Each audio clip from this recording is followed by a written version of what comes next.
tú hagas.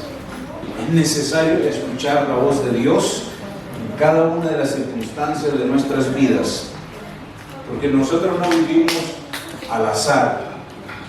Nosotros no vivimos, Pablo decía él, no golpeando al aire. Nosotros apuntamos al blanco y con la ayuda de Dios, con la sabiduría de Dios, le damos al blanco. Amén.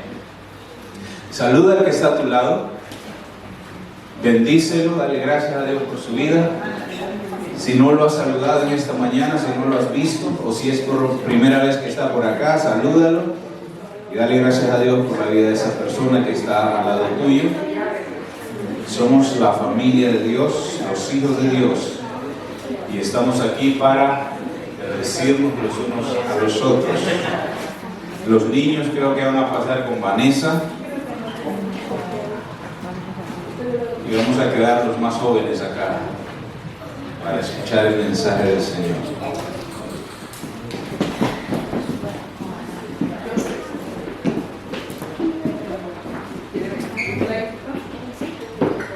¿Hay alguno nuevo acá, recién llegados hoy? Bueno, sí, yo llego hoy. Yo llegué hoy. Mi español sé hablar, yo llego hoy. Esta parejita no lo había visto antes o no me acuerdo si han estado acá. Bueno, sean bienvenidos, Dios les bendiga una vez más. Pónganse de pie, vamos a orar, vamos a pedirle al Señor que hable en nuestra mente, que hable en nuestro espíritu. ¿Por qué? Porque muchas veces las palabras entran por un oído y salen por otro. Pero si le pedimos al Señor que hable en nuestro espíritu, quedará impregnado en nosotros. Amén. Cierra tus ojos ahí donde estás. Padre, en el nombre de Jesús, en esta hora te damos gracias, Señor. Gracias porque hemos podido alabarte, Señor. Hemos podido bendecir tu nombre, Señor. Dios, gracias porque hoy estamos aquí, Señor amado. Hoy hemos escogido llegar a este lugar, Señor, para escuchar tu voz, mi Dios. Señor, porque cuando tú hablas, se produce vida, Padre.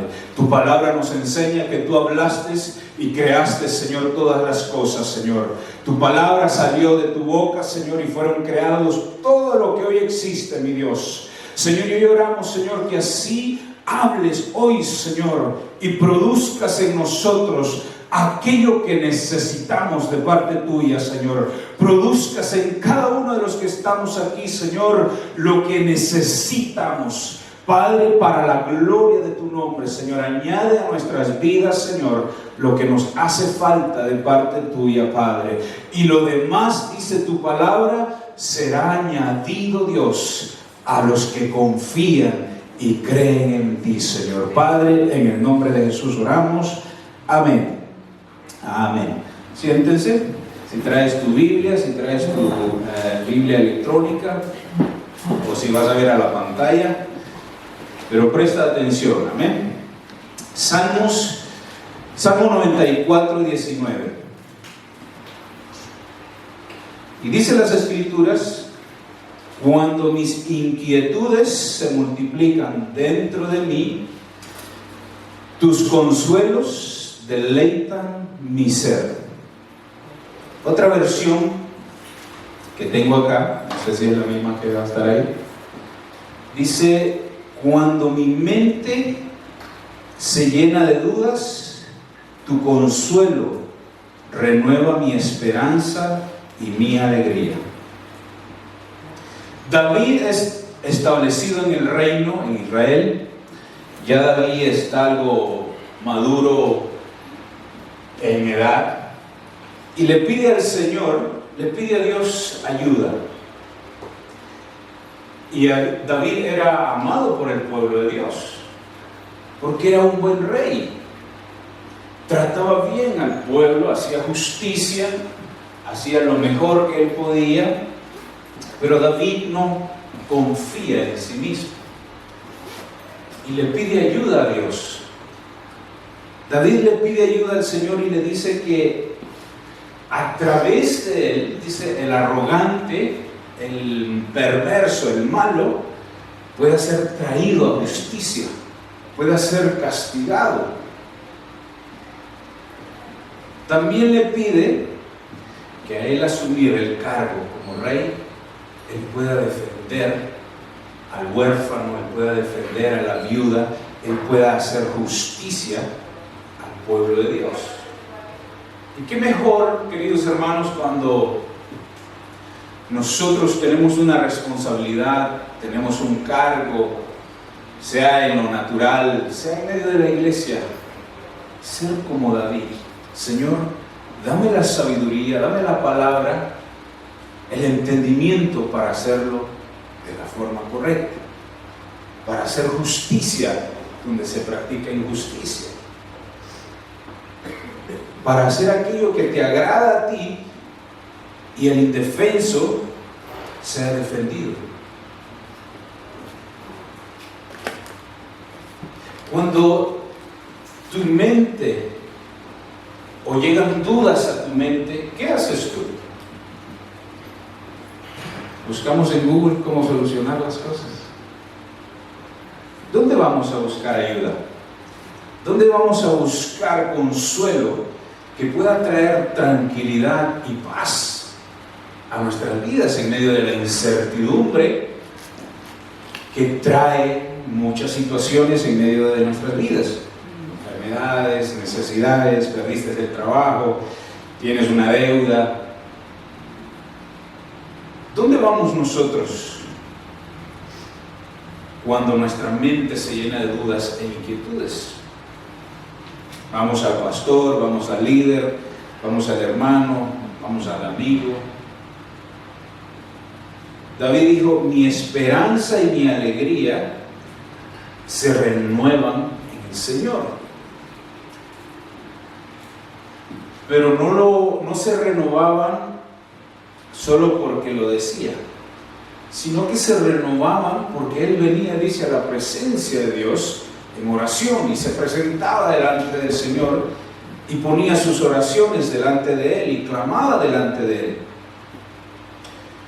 Y David busca este consuelo en el Señor porque David sabía que el Señor lo sabe todo, lo conoce todo y lo puede todo. ¿Y no es maravilloso venir a alguien que lo tiene todo, que lo puede todo y que lo sabe todo? Por lo general, los niños, ¿a dónde van? Van a los adultos, ¿no? Porque tienen más fuerza, tienen más capacidad y conocen más. Y los niños corren a los papás o corren a una persona adulta porque pueden recibir ayuda. Pero David dijo: mi esperanza y mi alegría se renovaron en el Señor. Mis hermanos, ese es el lugar donde nosotros corremos o debemos correr para ser renovados, para ser fortalecidos cuando hay tristeza en medio de nuestras vidas. Por alguna razón, cuando llega la incertidumbre en nuestras vidas, cuando llega el ¿qué hago aquí? ¿Qué puedo hacer en esta situación? ¿Cómo salgo de esto? Él es el único que nos puede sacar de la adversidad. Dios es el único que nos puede sacar de la duda, de la tempestad.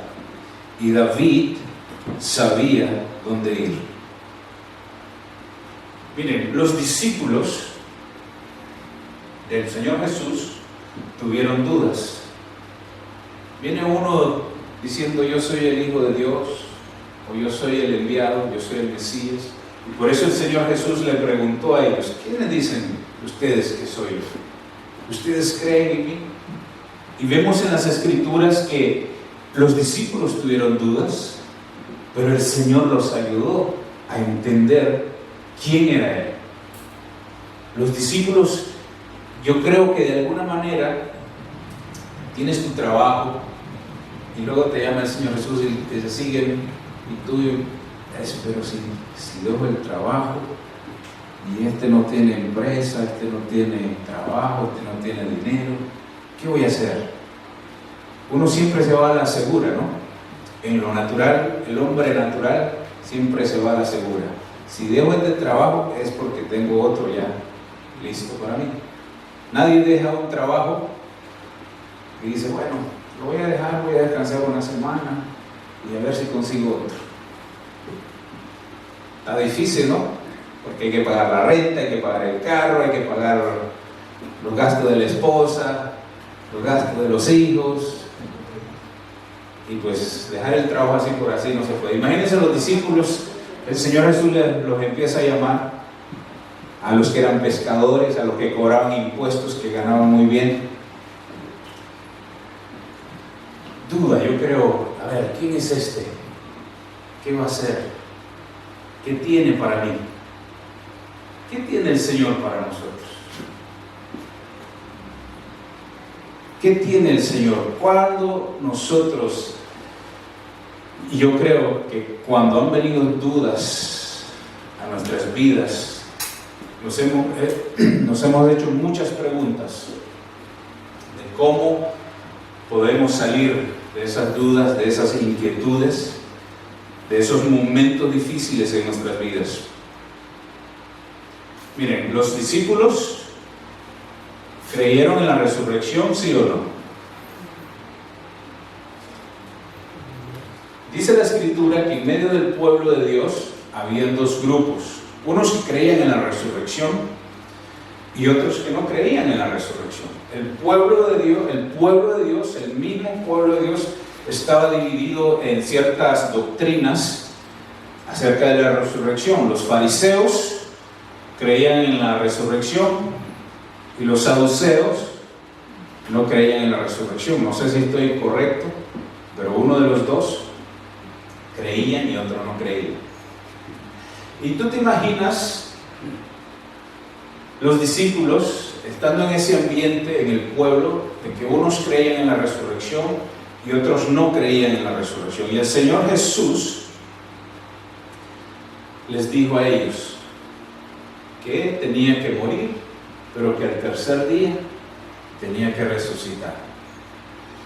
E imagínate tú en esa circunstancia donde el Señor Jesús muere, los discípulos de alguna manera son presionados por los mismos religiosos de ese tiempo. Estaba el Imperio Romano, había mucha presión porque el maestro, el Señor que había estado con ellos, había muerto.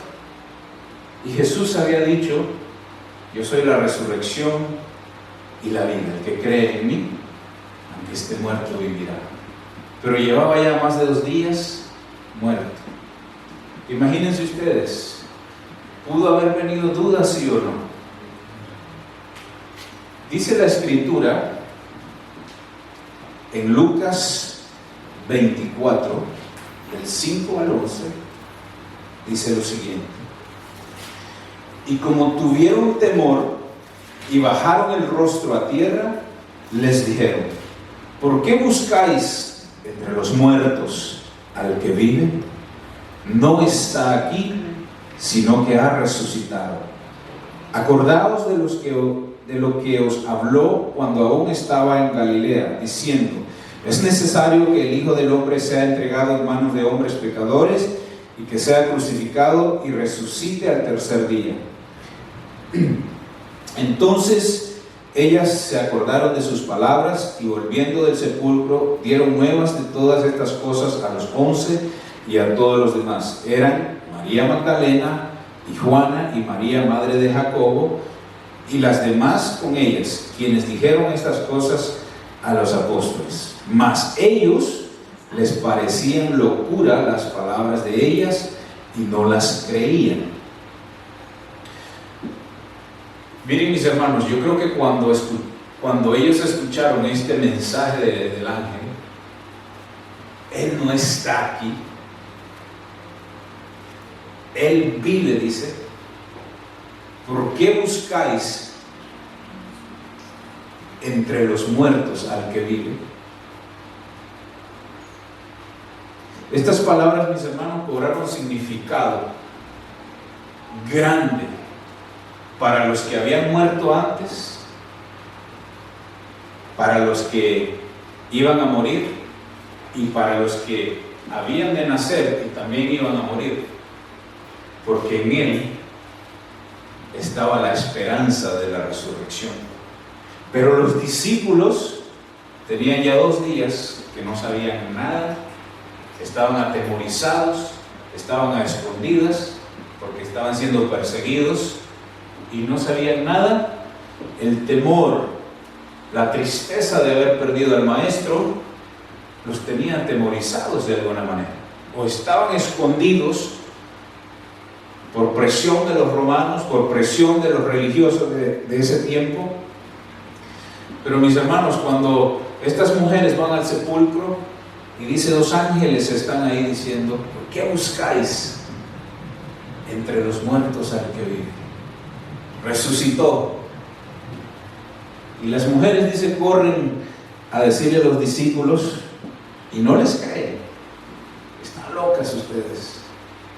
Han visto visiones. Dice la palabra, no les creen. Él no está aquí, la tumba está vacía. La esperanza, que yo creo de alguna manera muchas veces se pierde por las situaciones, por las adversidades, por la enfermedad, por las necesidades, es renovada en el Señor. Y David dice, mi gozo, mi alegría se renuevan ¿dónde? En la presencia del Señor. Cuando nosotros estamos agobiados, turbados, preocupados, cuando la duda nos inunda, mis hermanos, no hay mejor lugar que correr sino a la presencia del Señor. There is no better place than to run to Jesus and find comfort in His name. Ahora miren, fue Jesús, esperanza de los discípulos, solo mientras Él vivía. ¿Cómo la ven ustedes? Mientras Él estaba ahí, ¿fue esperanza para ellos?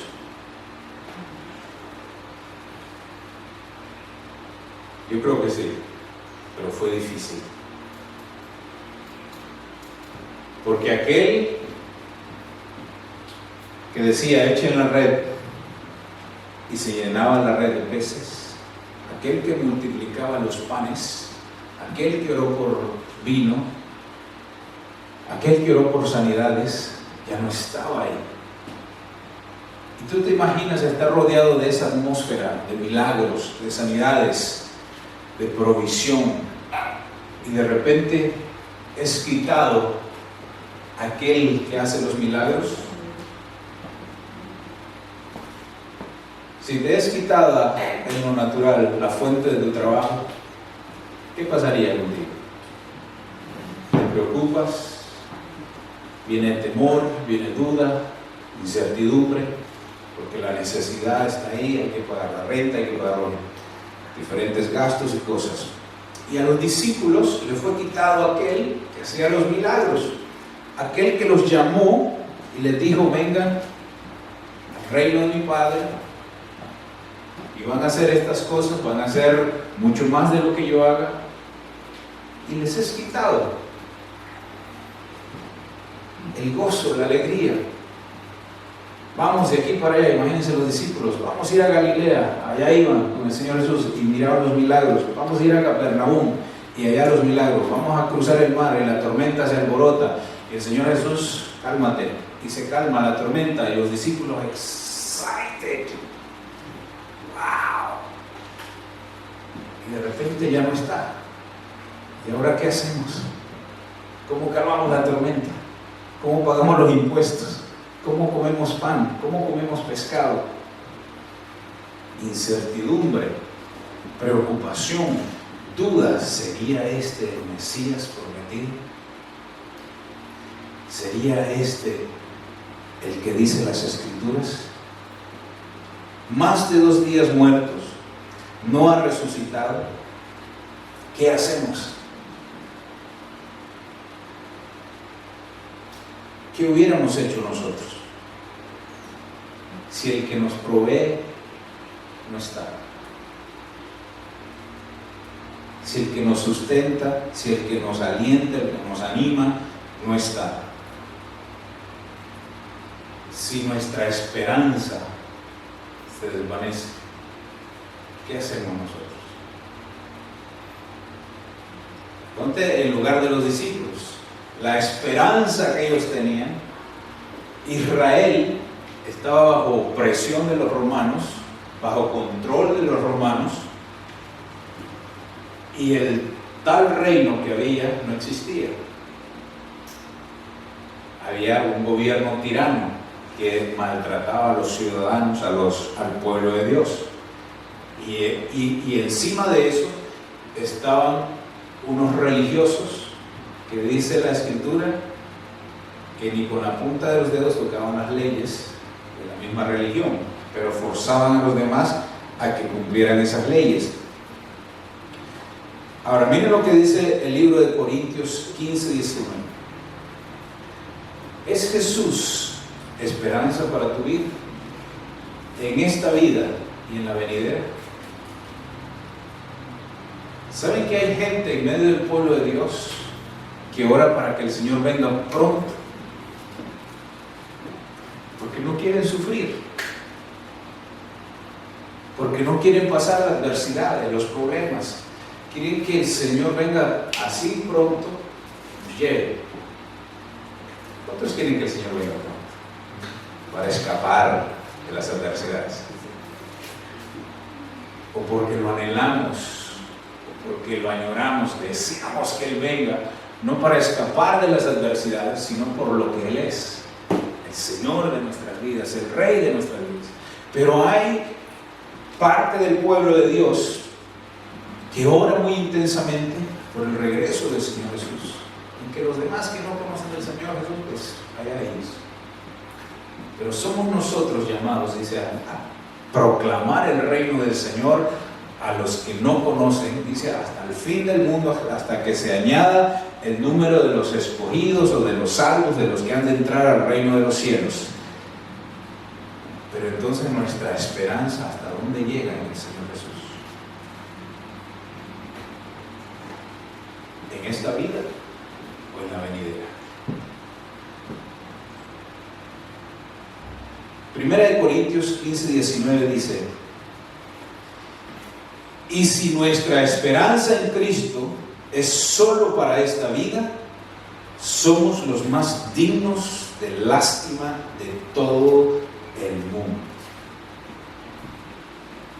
Si tu esperanza, si mi esperanza en Cristo es solamente, dice, para esta vida, somos los más dignos de lástima. ¿Por qué? Porque si no hay resurrección, quiere decir que no hay vida eterna. ¿Y para qué esperar? Sería, dice, más adelante dice Pablo, sería una pérdida de tiempo predicar de Jesucristo, predicar de la esperanza, si Él no resucitó.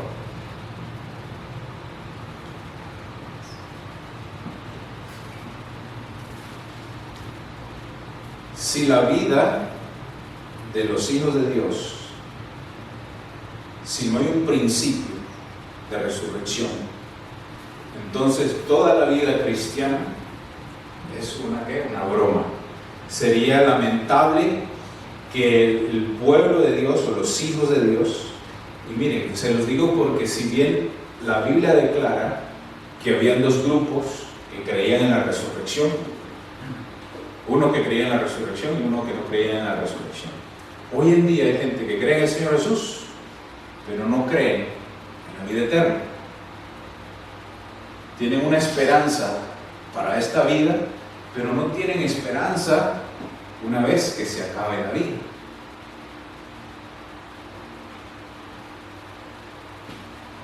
Y dice Pablo, si nuestra esperanza en Cristo es solo para esta vida, somos los más dignos de lástima de todo el mundo. Pity. Oh, how terrible for you. You don't have hope at all. Solo mientras vivo, creo en Dios. Pero cuando muera no sé qué va a pasar. What if you hope? Si mueres, ¿qué va a pasar contigo?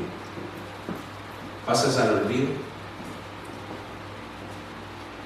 ¿O pasas a la presencia de Dios esperando que un día regrese el Señor y dice, y seamos resucitados junto con Él. Si estamos vivos mientras Cristo venga, gloria a Dios. Pero dice, los muertos en Cristo resucitarán primero, luego nosotros, dice, los que queremos, y vamos a vivir con Él en la eternidad. Esperanza para esta vida y para la que viene, la vida eterna que tendremos en Cristo Jesús. Pero hay pensamientos en medio del pueblo de Dios, diferentes denominaciones, diferentes creencias o doctrinas, donde Cristo solo es esperanza para esta vida y para la próxima no se sabe. Y Pablo continúa hablando, dice, lo cierto es que Cristo sí resucitó de los muertos. Él es el primer fruto de una gran cosecha, el primero de todos los que murieron.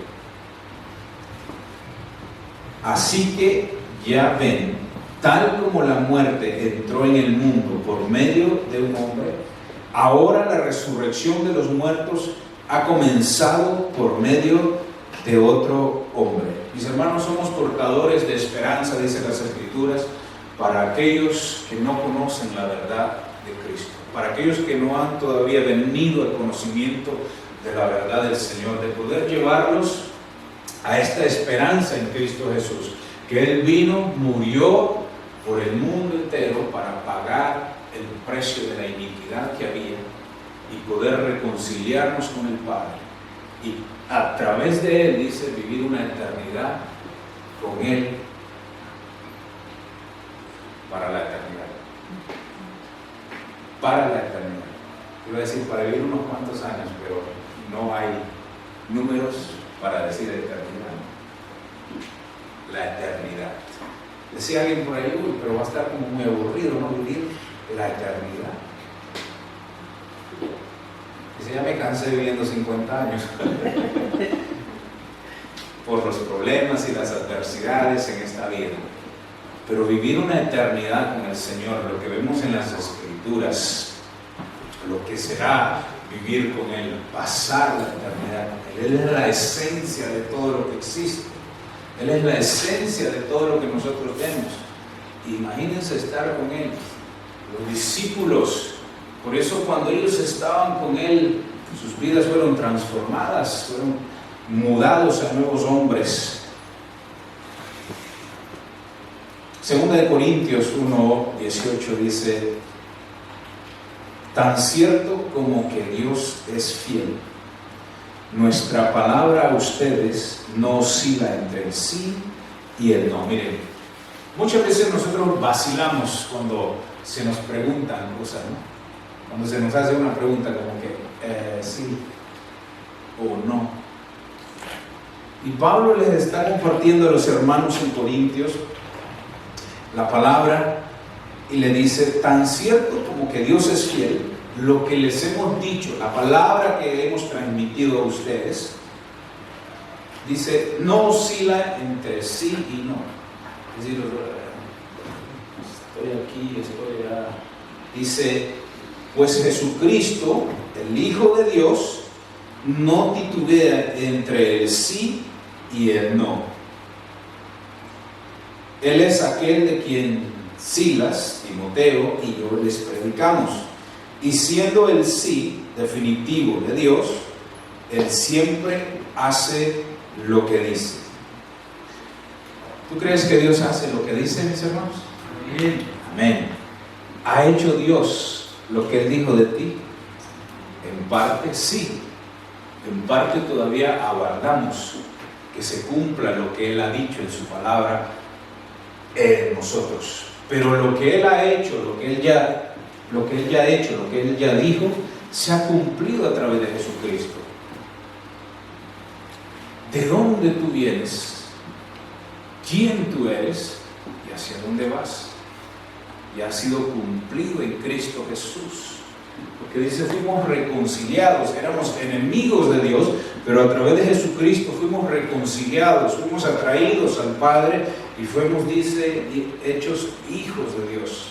Por eso venimos, dice acá, y lo adoramos y exaltamos su nombre. Y Pablo está testificando aquí a los hermanos de Corintio, nos va a jalar la oreja, nos va a exhortar, nos va a corregir, nos va a decir: hey, estás haciendo lo malo, hazlo de esta manera como le agrada al Padre. Nos va a exhortar. Pero si la comunión con el Espíritu Santo no es buena, va a venir duda, va a venir incredulidad, dureza de corazón. Y escuchar la palabra del Señor o hacer la palabra del Señor se nos va a tornar difícil. O quizás ni la vamos a hacer. O quizás ni vamos a hacer lo que estamos supuestos a hacer. Pero somos llamados cristianos.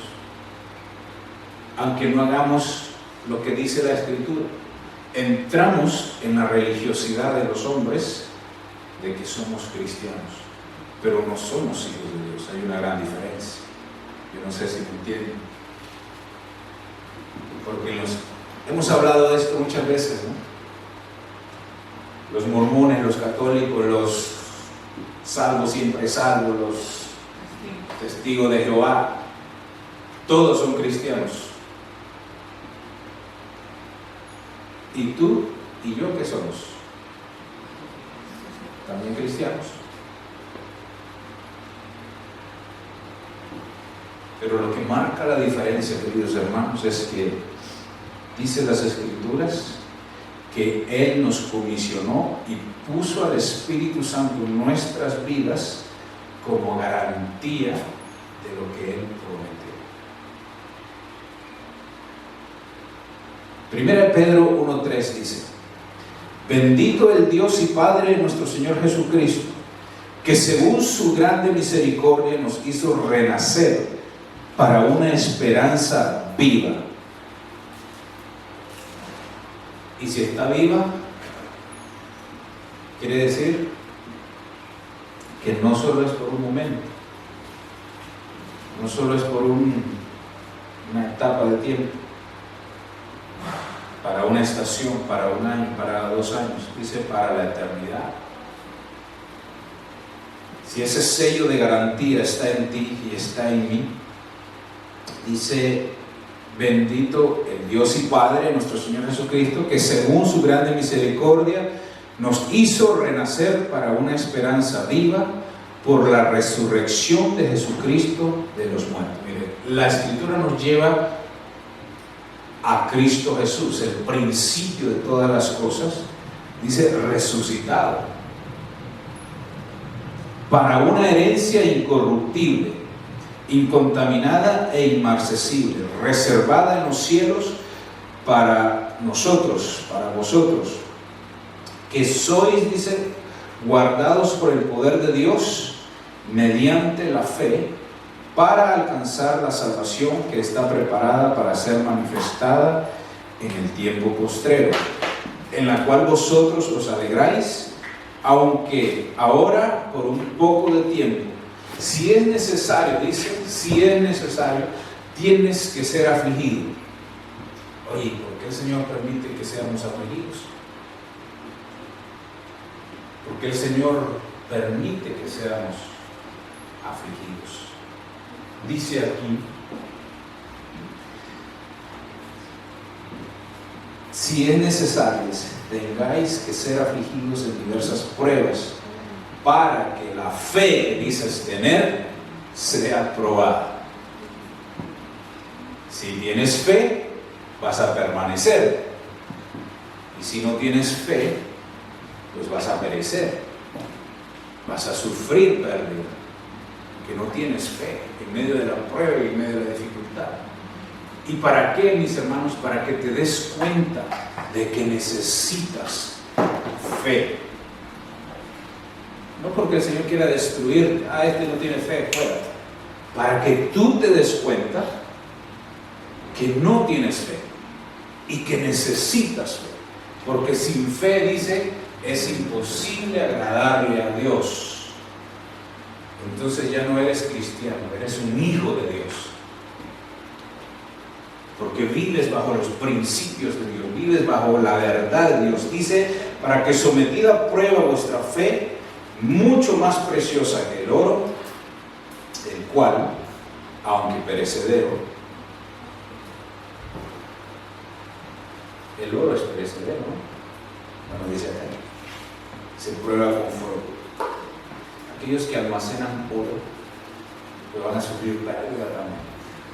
Pero dice acá, sea hallada en alabanza, gloria y honra cuando sea manifestado Jesucristo. Hay una fue la palabra. Hay una razón por la cual los hijos de Dios pasamos dificultades, o nos metemos en dificultades, o tomamos malas decisiones, o no sabemos qué hacer.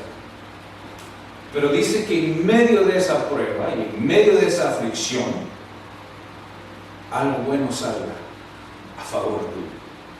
Y es que tengas fe, es que tengas esperanza, es que tengas consuelo de que Dios está contigo. Y si aún no lo sientes, porque la adversidad, la necesidad, los problemas, aún no sientes que Dios está contigo, dice la palabra, miren, dice Nahum 1:7, el Señor es bueno, un refugio seguro cuando llegan dificultades. Él está cerca de los que ¿qué? Confían en Él. Podríamos decir, Dios está en todas partes, pero Dios está, dice, con los que confían con Él, los que confían en Él, de los que se agarran de Él. Y sí, Dios está en todas partes, es omnipresente, es omnisciente, pero se ha de manifestar, dice, a los que confían en Él.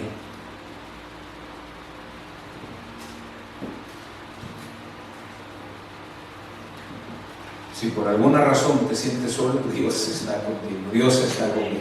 Si viene la inseguridad, si vienen pensamientos opuestos a lo que dicen las Escrituras, lee las Escrituras y te vas a dar cuenta de que Él está con nosotros, de que Él está con aquel que se acerca a Él.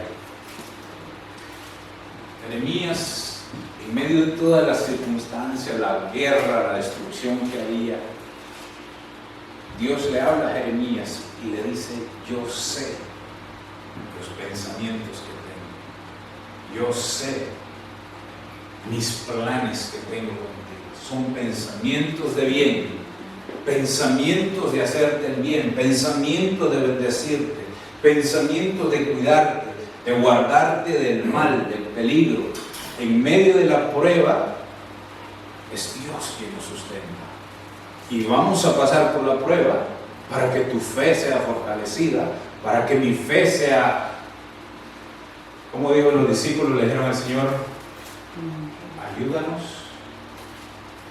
a creer, para que creas en Él. Porque no todos tenemos fe igual, ¿no? Tenemos diferentes niveles de fe.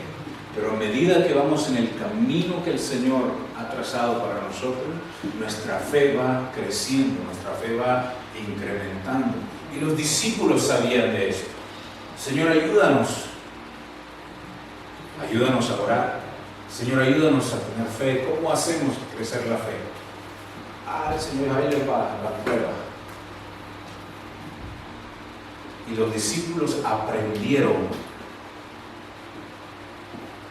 pusieron en práctica la fe que ellos tenían. Dice, empezaron a hacer milagros, empezaron a orar por los enfermos y eran sanados.